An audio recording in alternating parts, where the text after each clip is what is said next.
समय एक सा नहीं रहता। आज दुख है तो कल सुख भी आएंगे, और सुख के बाद दुख भी आना स्वाभाविक है। आपको पूरे धैर्य और श्री कृष्ण पर विश्वास के साथ अपना जीवन निर्वाह करना चाहिए। लोग अक्सर सच कहने से बचते हैं या डरते हैं, पर सत्य कभी छुप नहीं सकता और न ही कभी मिट सकता है। कितना भी छुपा ले पर सच तो उजागर हो ही जाएगा।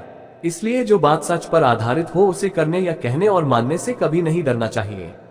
लोग अपने शरीर को सुंदर बनाने में लगे रहते हैं, पर आत्मा की सुंदरता शरीर की सुंदरता से कहीं ज्यादा महत्वपूर्ण है। शरीर तो नश्वर है, मिट्टी ही तो है, तो मिट्टी में ही मिल जाता है, पर आत्मा अमर है। इसलिए आत्मा की सुंदरता पर ध्यान दो। आत्मा की सुंदरता अपने को श्री कृष्ण में लीन करने में मिलती है। जो होता है अच्छे के लिए होता है। कभी कभी विपरीत परिस्थितियां हमारी वर्तमान स्थिति को अच्छा करने के लिए आती हैं। मन चंचल होता है, यह इधर उधर भागता है और किसी भी कार्य की एकाग्रता का दुश्मन है।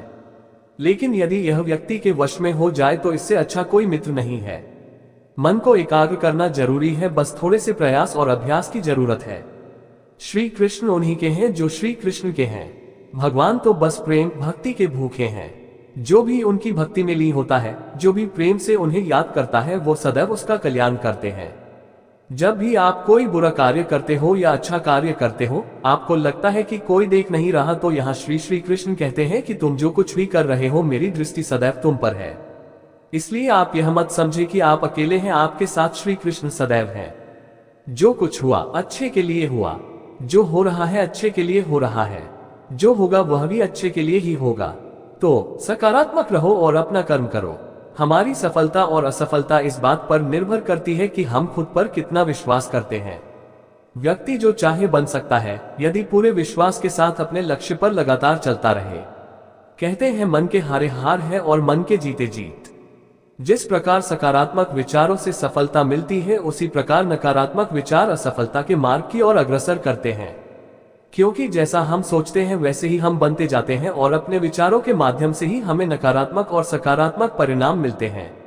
श्री कृष्ण जगत के पालनहार और धनुर्धनों में श्रेष्ठ अर्जुन जहां होते हैं, वहां निश्चित ही विजय, असाधारण शक्ति और नैतिकता होती है।